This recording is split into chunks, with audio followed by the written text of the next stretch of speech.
नमस्कार दोस्तों, स्वागत है आपका the news launcher Bihar Jharkhand पर। आज हम चर्चा कर रहे हैं पूर्णिया लोकसभा की। पूर्णिया लोकसभा बिहार की सबसे हॉट सीट, और बिहार की सबसे हॉट सीट की चर्चा जब हम आपके सामने कर रहे हैं तो स्वाभाविक है कि पप्पू यादव का नाम जरूर आएगा, क्योंकि पप्पू यादव की वजह से ही, राजेश रंजन उर्फ पप्पू यादव की वजह से ही यह सीट हॉट सीट बनी हुई है। और इस पूर्णिया लोकसभा सीट को लेकर इतनी गहरी दिलचस्पी एनडीए गठबंधन में है कि उम्मीदवार तो यहां नीतीश कुमार की पार्टी जनता दल यूनाइटेड के लड़ रहे हैं, 2 बार के सिटिंग एमपी संतोष कुशवाहा। लेकिन पूर्णिया के रंगभूमि मैदान में जो चर्चा है कि 16 अप्रैल को प्रधानमंत्री नरेंद्र मोदी संतोष कुशवाहा के लिए सभा करने आ रहे हैं। क्या नरेंद्र मोदी पप्पू यादव पर भारी पड़ेंगे? क्या पप्पू यादव की जो लोकप्रियता उस इलाके में है, क्या उसके लिए नरेंद्र मोदी का दौरा उन्हें चुनाव हरा देगा? आज की तारीख में कहना बड़ा मुश्किल है, लेकिन पप्पू यादव का जो ग्लैमर दिखता है, पप्पू यादव की सेवा भावना का जो इनाम मिलता हुआ पूर्णिया में दिख रहा है, आज की तारीख में हम इतना जरूर कह सकते हैं कि राष्ट्रीय जनता दल ने जो उम्मीदवार दिया, बीमा भारती जदयू की विधायिका रही, विधानसभा से इस्तीफा देकर राजद में शामिल हुई और तब पीला लिफाफा यानी उस लिफाफे के अंदर लोकसभा का टिकट लेकर वो पूर्णिया से मैदान में उतरी। सांसद बनने की बेचैनी, और सांसद बनने की बेचैनी के बीच वास्तविकता ये कि अभी वो तीसरे नंबर पर है, दूसरे नंबर की जद्दोजहद में शामिल होती हुई दिखाई दे रही है। बात पूर्णिया लोकसभा सीट के सोशल इक्वेशन की भी करेंगे, बात पूर्णिया लोकसभा सीट से पप्पू यादव के जुड़ाव की भी करेंगे, और बात पूर्णिया लोकसभा सीट के उस हालात की भी करेंगे जिस हालात में पप्पू यादव ने कांग्रेस पार्टी तो ज्वाइन की। कहा जाता है कि प्रियंका गांधी की इच्छा से उन्होंने ज्वाइन की, और जब उनकी ज्वाइनिंग हो रही थी उस वक्त बिहार प्रदेश कांग्रेस अध्यक्ष अखिलेश प्रसाद सिंह वहां नहीं थे। यानी अखिलेश प्रसाद सिंह जो लालू यादव की पार्टी राष्ट्रीय जनता दल से कांग्रेस में आए हैं, और अब भी कहा जाता है कि लालू यादव से मधुर संबंध उन्हें प्रदेश कांग्रेस अध्यक्ष बनाने में बहुत सारी वजहों में से एक वजह हो सकते हैं। तो आप अंदाजा लगा सकते हैं कि लालू यादव ही नहीं बल्कि अखिलेश सिंह की नाराजगी भी पप्पू यादव को कांग्रेस का सिंबल नहीं मिलने में एक बड़ी वजह रही है। लेकिन क्या सिंबल नहीं मिलने से पप्पू यादव की चुनावी संभावनाओं पर कोई असर पड़ा है? प्रियंका गांधी की इच्छा के बावजूद सिंबल नहीं मिलने से क्या कोई असर पड़ा है? और क्या राहुल गांधी बीमा भारती के पक्ष में यानी इंडिया गठबंधन कैंडिडेट के पक्ष में वहां चुनाव प्रचार करने जाएंगे? जी नहीं, पप्पू यादव के खिलाफ राहुल गांधी चुनाव प्रचार करने नहीं जाएंगे, लेकिन पप्पू यादव के खिलाफ नरेंद्र मोदी चुनाव प्रचार करने जरूर जाएंगे। इससे आप अंदाजा लगा सकते हैं कि पप्पू यादव की सियासी अहमियत कितनी बड़ी है। पूर्णिया से पप्पू यादव के जुड़ाव की जो कहानी है वो बड़ी दिलचस्प है। 1991 का लोकसभा चुनाव हो रहा था। चुनाव के बीच राजीव गांधी का भी बहुत ही त्रासद परिस्थितियों में अंत हुआ। चुनाव 2-3 सप्ताह आगे बढ़ाया गया, लेकिन चुनाव में इतनी धांधली हुई कि उस वक्त के मुख्य चुनाव आयुक्त टीएन शेषन ने पूर्णिया लोकसभा सीट का चुनाव रद्द कर दिया, और चुनाव टलता रहा। 4 साल तक चुनाव टला। फिर से नॉमिनेशन हुए 95 के विधानसभा चुनाव के साथ, तब भी टीएन शेषन थे, तब भी पप्पू यादव, पप्पू सिंह और अजीत सरकार मैदान में आए, लोकसभा के लिए भी विधानसभा के लिए भी, और पप्पू यादव ने निर्दलीय वो सीट जीती। निर्दलीय नहीं, बिहार की परिस्थितियों में उन्हें निर्दलीय मान सकते हैं। तब मुलायम सिंह की समाजवादी पार्टी के टिकट पर पप्पू यादव ने पूर्णिया लोकसभा सीट जीती। 1 साल बाद फिर 1996 का लोकसभा चुनाव हुआ, फिर सपा कैंडिडेट के तौर पर पप्पू यादव जीते, लेकिन वो सरकार अटल बिहारी वाजपेयी की 13 महीने बाद 1 वोट से गिर गई। फिर पप्पू यादव मैदान में आए और उनके सामने भारतीय जनता पार्टी के जयकृष्ण मंडल आए। इस बार जयकृष्ण मंडल ने मामूली मतों के अंतर से पप्पू यादव को हरा दिया।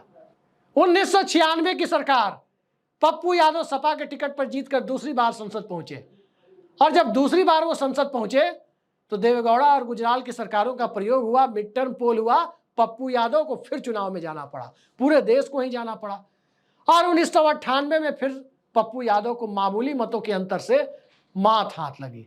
भाजपा के जयकृष्ण मंडल से। लेकिन 13 महीने बाद जब सरकार एक वोट से गिर गई, तब उसके बाद पप्पू यादव ने समाजवादी पार्टी छोड़ दी। 99 का लोकसभा चुनाव निर्दलीय लड़ा, और इसलिए निर्दलीय लड़ा क्योंकि उस सीट पर, पप्पू यादव की सीट पर, लालू यादव ने सीपीएम के लिए मैदान छोड़ दिया था, मार्क्सवादी कम्युनिस्ट पार्टी के लिए मैदान छोड़ दिया था, और लड़ाई जयकृष्ण मंडल बनाम पप्पू यादव हुई। और पप्पू यादव तकरीबन 2.5 लाख मतों के अंतर से निर्दलीय चुनाव जीते। सीपीएम कैंडिडेट की जमानत भी नहीं बची थी। 1999 भी पप्पू यादव जीते। लेकिन 2004 जब फील गुड और इंडिया शाइनिंग का दौर चल रहा था, पूरे देश में अटल बिहारी वाजपेयी की सरकार चुनाव में पस्त हो रही थी, पूर्णिया में अटल बिहारी वाजपेयी की भाजपा का सूरज उग रहा था। पप्पू सिंह खानदानी कांग्रेसी, बड़े ब्यूरोक्रेट परिवार से आने वाले, तब वो भाजपाई हो चले थे, क्योंकि उस वक्त ब्रजेश मिश्रा की जगह अटल बिहारी वाजपेयी सरकार में प्रधानमंत्री कार्यालय में प्रिंसिपल सेक्रेटरी बनाए गए एनके सिंह यानी पप्पू सिंह के बड़े भाई अटल बिहारी वाजपेयी सरकार में बहुत बड़ी भूमिका में थे। तो पप्पू सिंह को टिकट मिलने में दिक्कत नहीं हुई, एनके सिंह के भाई थे, टिकट मिल गया, चुनाव जीत भी गए। 2009 में भी वो जीते, लेकिन 2009 में मुकाबला पप्पू यादव से नहीं, क्योंकि कुछ केस मुकदमों का मामला था, पप्पू यादव नहीं लड़े। 2014 का चुनाव, वहां जेडीयू की एंट्री हुई, संतोष कुशवाहा, पूरे बिहार में 2 सीटें मिली थी, नालंदा और पूर्णिया। और 2019 में तो बालाकोट सर्जिकल स्ट्राइक का माहौल ही था। नीतीश कुमार, नरेंद्र मोदी फिर साथ आ गए थे, और उसका असर यह हुआ कि 2019 का लोकसभा चुनाव संतोष कुशवाहा ने एक बार फिर वहां पप्पू सिंह जो कांग्रेस में चले गए थे, उन्हें हराकर जीत हासिल की। और अब हालात जब 2024 के लोकसभा चुनाव की तरफ बढ़ गए हैं, तो 2024 के लोकसभा चुनाव में एक बड़ी जद्दोजहद के बाद, भारी मान मनौवल के बाद पप्पू यादव मानने के लिए तैयार नहीं हुए। कांग्रेस ना सही तो निर्दलीय ही सही, मैदान में पप्पू यादव उतर चुके हैं। राष्ट्रीय जनता दल अपने सामाजिक आधार को बचा नहीं पा रहा है। और पूर्णिया की जो डेमोग्राफी है, तकरीबन 16-17 लाख के बीच वोटर हैं, लगभग 17 लाख, 5-5.5 लाख वोटर तो वहां पर अल्पसंख्यक हैं।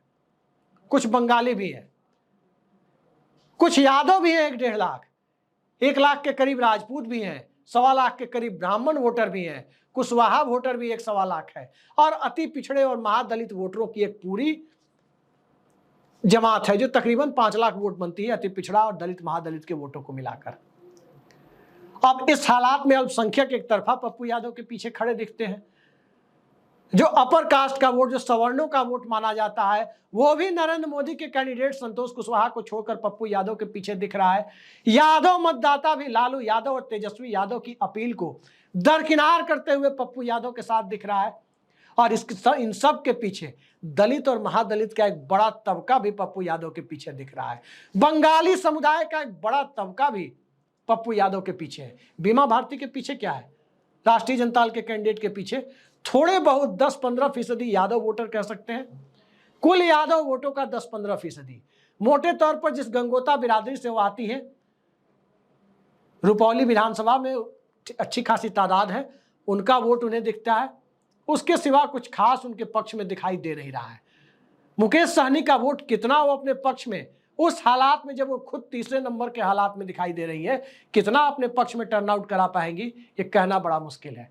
लेकिन जनता दल यूनाइटेड के कैंडिडेट संतोष कुशवाहा भारतीय जनता पार्टी के सवर्ण और वैश्य वोटों का बहुत बड़ा हिस्सा गंवाते दिख रहे हैं, क्योंकि इन वोटरों का रुझान पप्पू यादव की तरफ है।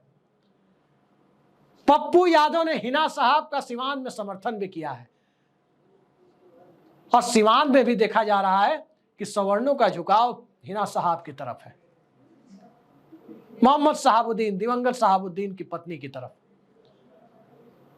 तो एक तरफ पप्पू यादव की सेवा भावना, चाहे वो कोरोना की लहर हो, चाहे पटना की बाढ़ हो, चाहे कोसी की बाढ़ हो, उस सब में किसी भी नेता से पहले, किसी भी अधिकारी से पहले पप्पू यादव पहुंचकर, उनकी टीम पहुंचकर लोगों की मदद करना शुरू करती है।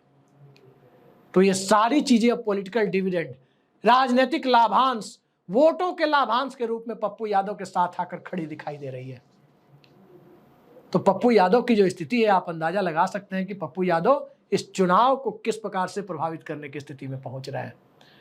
तेजस्वी यादव लाख विरोध कर लें, लालू यादव लाख विरोध कर लें, लेकिन पूर्णिया में चुनाव कौन जीतेगा इस पर हम आज की तारीख में कुछ नहीं कह सकते। लेकिन इतना जरूर कहा जा सकता है कि पूर्णिया में जिसे भी चुनाव मजबूती से लड़ना है, टक्कर पप्पू यादव से ही लेनी पड़ेगी।